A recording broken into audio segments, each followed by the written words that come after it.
Bonjour les sixièmes. Aujourd'hui, nous nous retrouvons pour un nouveau cours. Après avoir parlé des risques naturels en France, nous continuons dans le nouveau thème qui est le thème qui parle de la planète Terre, des êtres vivants et de dans leur environnement. Et nous allons commencer aujourd'hui le chapitre numéro 2, à la découverte d'un écosystème. Et j'ai pris comme exemple l'écosystème de la mare.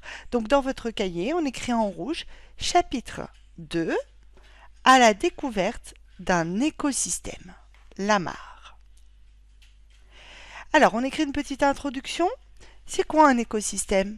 Eh bien, un écosystème, c'est un ensemble constitué par un milieu et les êtres vivants qui y vivent, ce qu'on va appeler la biodiversité.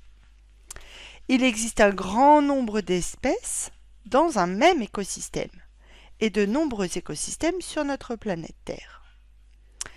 Alors, cette phrase-là, vous ne la notez pas dans le cahier, ce n'est pas nécessaire.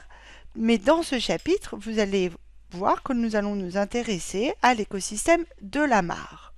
Pourquoi la mare?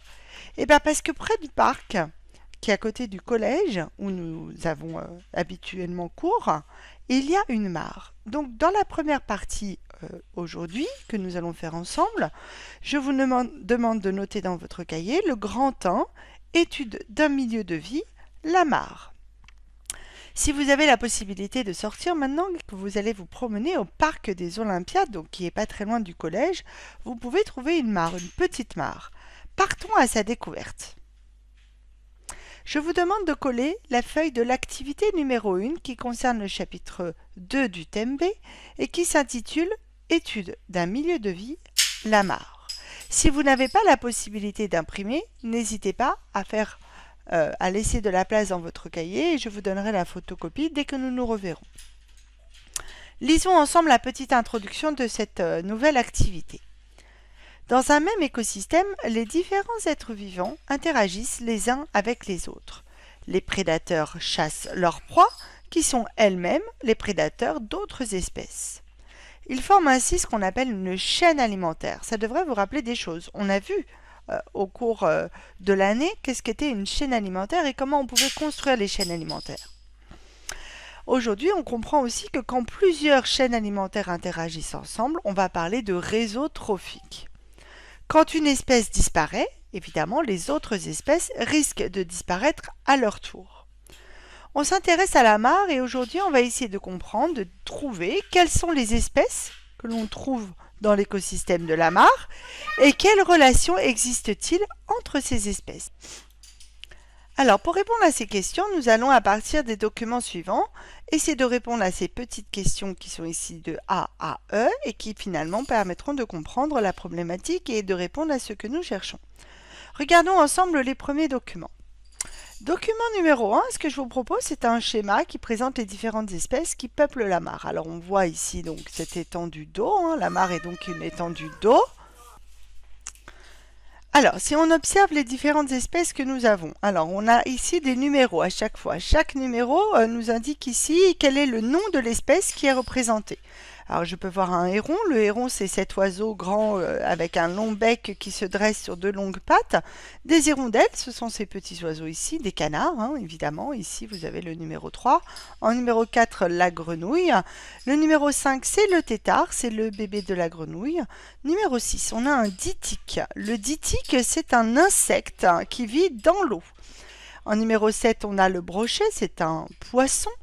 En numéro 8, ici, nous avons une libellule et en 9, la larve de cette libellule qui elle aussi est aquatique, qui vit aussi dans l'eau.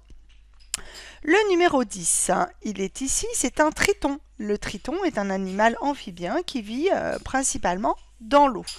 En numéro 10, ici, ce sont des fleurs qu'on appelle des iris d'eau. Le numéro 12, ce sont les nénuphars que vous connaissez peut-être. Le numéro 13, c'est encore un poisson qu'on appelle le gardon. Le numéro 14, qui est ici, c'est ce que vous pouvez observer quelquefois sur certaines mares. Ce sont des lentilles d'eau. Ce sont des végétaux qui poussent à la surface de l'eau, qui fait comme des petites pellicules vertes, des petits ronds verts à la surface de l'eau. Nous avons ici en numéro 15 une gamma qui ressemble à un crustacé. En numéro 16, nous avons du phytoplancton. Donc ce sont les micro-organismes qui sont donc invisibles à l'œil nu et qu'il y a dans la mare.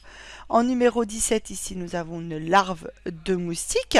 En numéro 18, ici, nous avons le moustique. Et enfin, en numéro 19, nous avons ici le zooplancton qui correspond, là encore, à des micro-organismes, donc invisibles à l'œil nu, mais avec des cellules animales. Première question.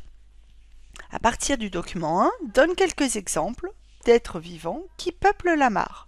Je vous laisse quelques minutes pour trouver la réponse.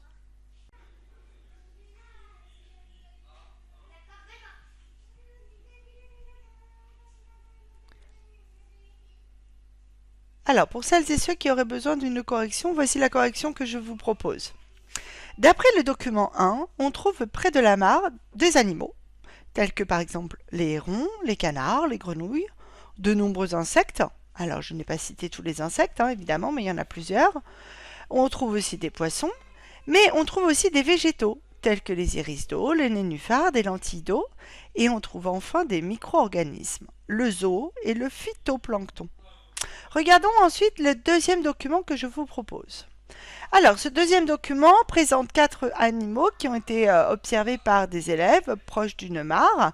Alors, nous avons sur la première image une poule d'eau, qui est un oiseau, qui fait son nid entre les roseaux ici que vous voyez de couleur beige. Ici, nous avons le fameux triton dont on parlait tout à l'heure, qui est un amphibien, qui lui se dissimule de ses prédateurs, qui est notamment le héron, entre les tiges des roseaux, directement sous l'eau. Nous avons ici un bourdon, qui est un insecte pollinisateur, qui lui va se nourrir des nectars de fleurs de pissenlit, de menthe aquatique et de plantes qui peuvent se développer autour de la mare. Et enfin, ici, nous avons une grenouille verte qui se réchauffe au soleil sur un nénuphar blanc, mais qui peut elle aussi se cacher dessous si jamais le héron cendré arrive et qu'il souhaite la manger. Question petit b. Rédige une phrase où tu imagineras les conséquences de la disparition des végétaux de la mare pour chacun de ces 4 animaux présentés dans ce document. À vous de jouer!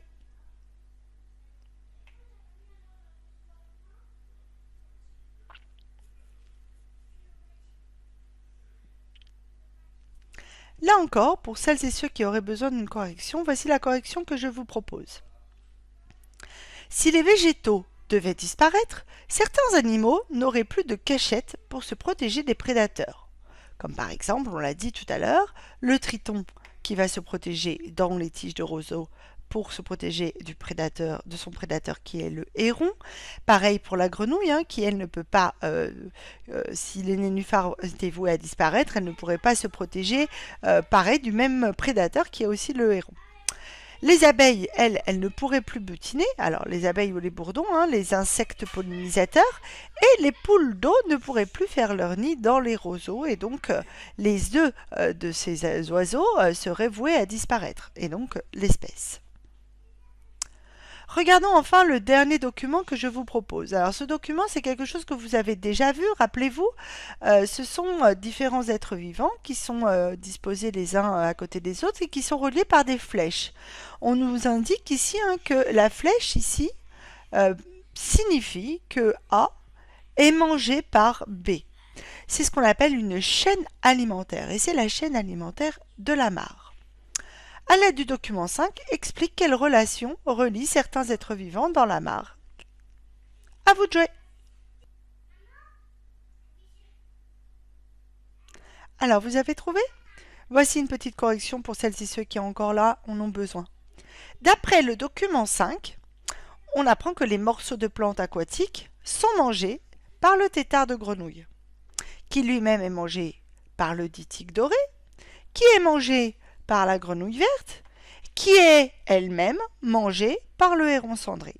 Il existe donc une relation alimentaire, une chaîne alimentaire entre tous ces êtres vivants. Question petit d.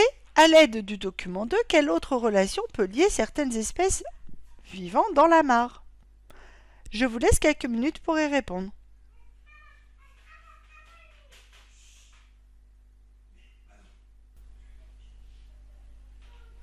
Alors là encore, pour celles et ceux qui auraient besoin d'une correction, voici la correction que je vous propose pour la question petit d. D'après le document 2, j'apprends que la grenouille verte se sert des nénuphars pour s'y poser et comme d'une cachette contre ses prédateurs. Donc il existe une relation entre la grenouille verte et les nénuphars. Ce n'est pas une relation alimentaire, puisque la grenouille verte ne se nourrit pas des nénuphars. La poule d'eau, elle se sert des roseaux pour y pondre ses œufs. Là aussi, il n'y a pas de relation alimentaire entre la poule d'eau et les roseaux, mais il y a encore une autre relation quand même, puisque sans les roseaux, la poule d'eau ne pourrait pas cacher et pondre ses œufs. On va dire qu'il existe donc une relation de support entre les êtres vivants. Une relation de support entre la grenouille verte et les nénuphars, et là encore une relation de support entre la poule d'eau et les roseaux.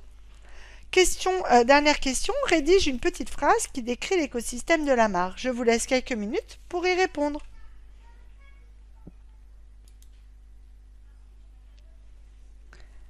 Alors là encore, pour celles et ceux qui auraient besoin d'une correction, voici la correction que je vous propose. L'écosystème de la mare est composé d'un ensemble d'êtres vivants qui sont très variés et qui peuplent un milieu, la mare, et qui possèdent entre eux des relations, soit alimentaires, soit de support. Entre eux, c'est-à-dire comme on l'a vu tout à l'heure via la chaîne alimentaire, ou avec directement ce milieu. Qu'est-ce qui est important à retenir de cette première activité ? Alors, bilan numéro 1, à écrire en rouge dans votre cahier. Un écosystème est un milieu de vie dans lequel on va trouver une biodiversité variée, oui, un ensemble d'êtres vivants très variés, c'est-à-dire très différents les uns des autres.